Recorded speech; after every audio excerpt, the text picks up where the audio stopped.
जय Sai Ram everyone. Welcome to बंदे हैं हम साई के। कैसे हैं आप लोग? बाबा की कृपा से ना आज भी एक बहुत प्यारी साई लीला सुनाऊंगी, लेकिन उससे पहले एक बात कह रही हूँ। जो दूसरा वाला चैनल है ना, वहाँ पर इंग्लिश में संदेश इसलिए डाले हुए थे क्योंकि बहुत सारे डिवोटीज़ रिक्वेस्ट करते हैं कि उन्हें इंग्लिश में ऑडियोज़ चाहिए। ट्रस्ट मी, मैं सच कह रही हूँ, ऑडियो मैं तो 100 बना दूँ, लेकिन एडिट करने में मेरे टाइम इतने चले जाते हैं ना। और लाइफ अभी इतनी अजीब सी चल रही है ना, कब सो रही हूँ, कब उठ रही हूँ, कब क्या हो रहा है पता नहीं चल रहा है बस। लेकिन बहुत सुंदर लाइफ है, मतलब मुझे कोई कंप्लेंट्स नहीं है। बट है कि थोड़ा सा अभी ये वाला टाइम बिजी ही चलता है। फिर दशहरा, दिवाली, वो सब टाइम आएगा तो फिर हम थोड़ा स्लो मोशन पे हो जाते हैं। तो उस दौरान हालांकि कुछ डिवोटीज़ के कुछ रिक्वेस्टेड वीडियो हैं और मुझे नहीं करके बहुत बुरा लग रहा है। Every single day I am feeling guilty. तो मैं जल्दी से जल्दी वो वीडियोस कर दूंगी। और जो इंग्लिश वाली संदेश है वो इसी के लिए है। इन केस आप लोगों को कुछ भी अगर मन में कोई भी इच्छा हो, कोई भी बात हो, तो बताइए ज़रूर या कमेंट्स में मेंशन करिए। बाकी उसका होना या ना होना ये तो हमारी बाबा जी की मर्ज़ी पर होता है ना। मेरी या किसी की मर्ज़ी थोड़ी चलती है, वो तो बाबा जी जो चाहेंगे वही होगा। तो चलिए अब इसी के साथ शुरू करती हूँ आज का ये बहुत सुंदर अनुभव, और ये एक लेसन है हम सब के लिए। तो ये जो डिवोटी है ना, तो इनिशियली इन्होंने ना ज़्यादा पढ़ाई वढ़ाई नहीं करी हुई है। मतलब इन्होंने 10th के आगे उतना कुछ खास पढ़ा नहीं। तो अब बात आई नौकरी करने की, तो इन्होंने सोचा कि मैं अपना ही कुछ कर लेता हूँ। पढ़ाई में इनका विशेष मन नहीं लगता था, घर की स्थिति भी बहुत अच्छी नहीं थी और कोई ज़िद करने वाला या मार्गदर्शन वाला भी नहीं था। तो इन्हें लगा कि मैं क्या करूँ, कहाँ से, मतलब कैसे क्या करूँ कि मेरा लाइवलीहुड चलता रहे। हर इंसान को भाई आखिर लास्ट में रोटियों का इंतज़ाम तो करना ही है, सबने करना है। तो हालांकि हम ये भूल जाते हैं कि ये भी हम नहीं करते हैं, बाबा करवाते हैं। तो ये जो है ना, इन्होंने सोचा कि मैं क्या करूं। तो घर की स्थिति उस वक्त इतनी ख़राब थी कि इनकी माँ ना जो पूड़ी सब्जी बना के देती थी, ये उसी को जो है वो रोड किनारे, स्टेशन किनारे, मतलब जहाँ भी मौका मिलता वहाँ बेच आया करते थे। लेकिन इनकी स्थिति इतनी बद से बदतर हर दिन होती जा रही थी कि बहुत मुश्किल से ये वो कर पा रहे थे। और ऐसा नहीं था कि इनके खाने में कोई कमी थी, बनाने में कोई कमी थी या कोई शिकायत आता। जो खाता वो तारीफ़ ही करता, लेकिन फिर भी इनका नुकसान ही रहता, इनका फ़ायदा नहीं हो पा रहा था। मतलब इतनी गरीबी की स्थिति इनकी आ गई थी कि एक टाइम आ गया ना, जो इनकी इकलौती अलमारी थी काठ की, इन्होंने वो भी सेल कर दिया। मतलब कुछ भी नहीं था, घर था, ये लोग थे जैसे तैसे, मतलब जी रहे थे, इतनी कमी आ चुकी थी। और जहाँ तहाँ जाके मतलब इनकी मम्मी इन और ये, क्योंकि इनकी माँ बूढ़ी थी, उससे भी ज़्यादा थोड़ा बीमार भी थी, तो ये उतना नहीं कर पाती थी। तो जो बना सकती थी पूरी सब्ज़ी वो सब बना के देती।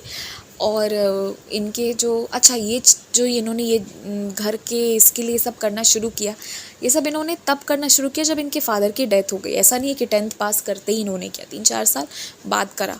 और इनकी शादी भी इधर हो गई थी, ठीक है। तो इनकी जो वाइफ है वो घर घर जाकर जूठा धोती, मतलब बर्तन साफ़ करती, ठीक है।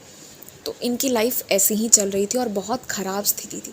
ये मेहनत भी कर रहे थे, ऐसा नहीं, और ऐसा भी नहीं है कि इनको काम नहीं मिल रहा था, काम भी मिल रहा था।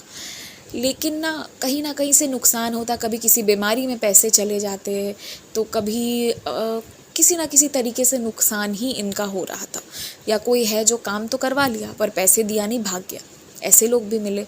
और पता नहीं लोग ऐसा कैसे कर लेते हैं कि किसी के मेहनत के पैसे नहीं देते, और जो ये करता है ना उसको फिर बहुत गंदे तरीके से वो पैसे को लौटाना पड़ता है। दवा के रूप में वो पैसा निकले, इससे अच्छा है कि जिसका जो मेहनत का है वो दे देना चाहिए।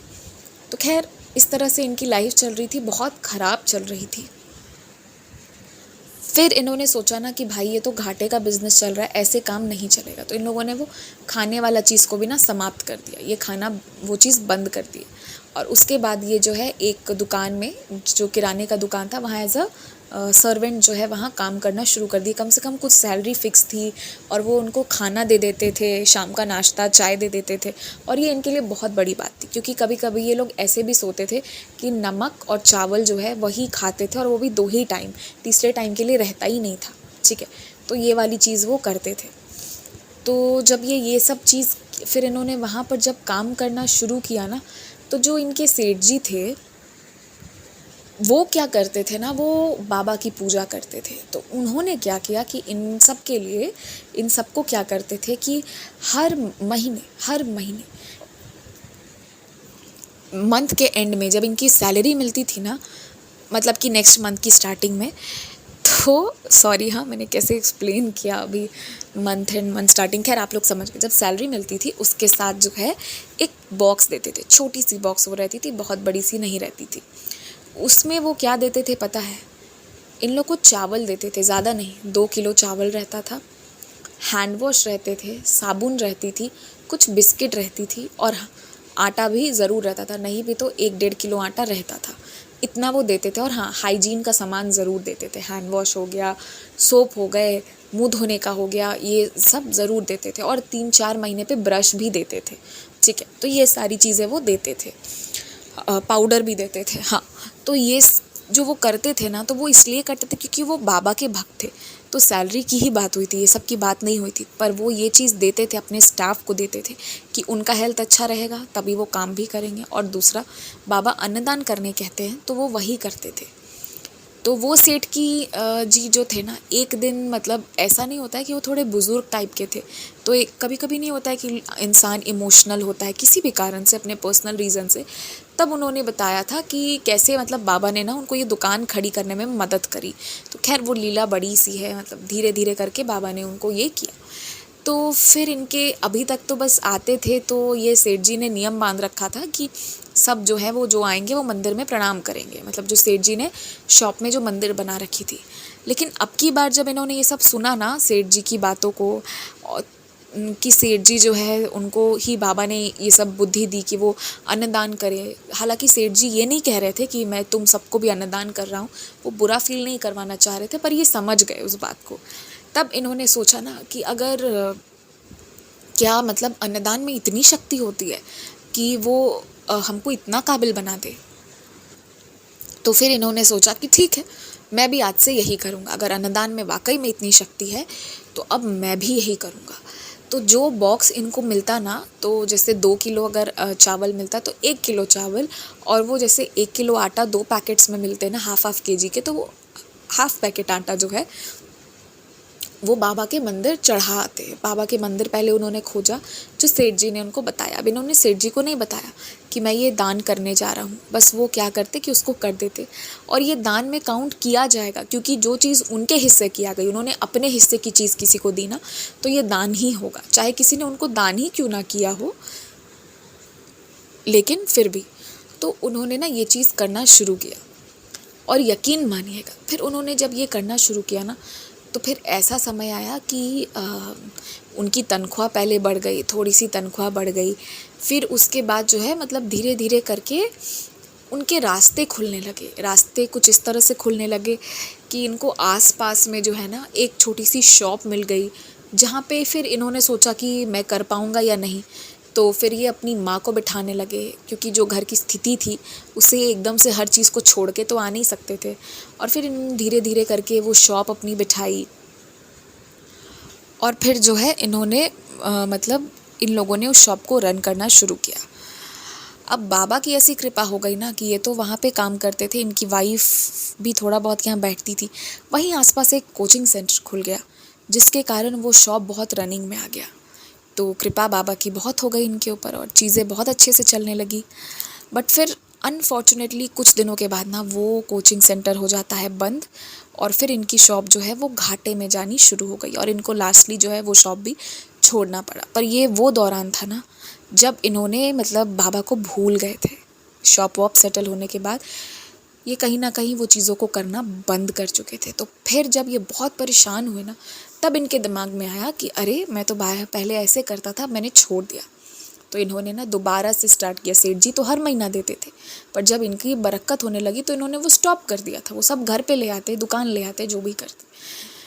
तो फिर इन्होंने जो है फिर इन्होंने अपनी गलती को रियलाइज़ किया, और उसके बाद जो है इन्होंने फिर से वैसे ही करना शुरू किया। तो खैर इस बार शॉप तो नहीं खुली इनकी, लेकिन इस बार बाबा ने ना ऐसी लीला इनके लाइफ में की जो इन्होंने कभी सोचा भी नहीं था। होता ये है कि वो सेठ जी की दुकान बंद हो जाती है, और उसके बाद जो है मतलब बंद क्या हो जाती है, वो सेठ जी गुज़र जाते हैं तो उसके आगे जो उनके बाकी के जनरेशन्स थे, बच्चे बहुत वेल सेटल्ड थे, तो वो उस शॉप को कैरी नहीं कर सकते थे, तो वो शॉप बंद हो जाती है। और फिर ये जो है ना, ये ड्राइविंग सीखते हैं और ड्राइविंग करना शुरू करते हैं। अब बाबा की इनके ऊपर ऐसी विशेष कृपा होती है ना कि इनकी इतनी अच्छी जॉब लग जाती है इसके माध्यम से कि इनको खुद का एक क्वार्टर भी मिलता है रहने के लिए। और मतलब जहाँ इन्होंने सोचा नहीं था वहाँ इनकी एक बाबा परमानेंट जॉब दिलाते हैं। और इन बिटवीन एक बात और मैं यहाँ पे ऐड करूँगी, जब वो सेठ जी के साथ थे ना, अच्छे लोगों के साथ जुड़ने की देखिए कैसी मतलब ये होती है। तो वो सेठ जी क्या करवाए थे ना, इनको बोला कि तुम अपना वो पूरा करो और जो है ना तुम अपने उसको उसमें एडमिशन लो, बीए जो होते हैं ना ऑनर्स, वो भी फिर करो। तो ये इन 5-6-7 सालों में ना, जब ये सेठ जी के साथ थे, इन्होंने धीरे धीरे करके ना उन चीज़ों को किया था। इन्हें पढ़ने वढ़ने में मन नहीं लगता था, बट फिर ये जहाँ पे रहते हैं वहाँ आसान था, इतना मुश्किल भी नहीं था, तो ये जैसे तैसे करके पास कर गए। तो कुछ ना कुछ डिग्री बाबा की कृपा से इनको मिल गई थी, जो बहुत बेसिक रिक्वायरमेंट्स थी। तो दुख तो इन्होंने झेला, लेकिन फिर सुख भी मिला इनको। कहाँ से उठ के ये कहाँ चले गए, तो बाबा ने इनकी लाइफ को बदल दिया। और हाँ, अब ये अन्नदान गलती से भी करना नहीं भूलते। इनकी रोटी, अगर ये 6 रोटी खाते हैं तो इनकी थाली में 7 परोसा जाता है, क्योंकि हर थाली से भी ये रोटी निकाल के कुत्ते, गाय, किसी न किसी जीव जंतु को देते हैं, या कोई भूखा मिल जाए तो उसको देते हैं। क्योंकि अन्नदान रुकने पे इनकी ज़िंदगी रुक जाती है, कई बार और इन्होंने महसूस किया है। और अन्नदान करते रहने से इनकी ज़िंदगी में वर्षा होती है खुशियों की, आशीर्वाद की। तो इससे हमें यही सीखने को भी मिल रहा है, अन्नदान करते रहिए।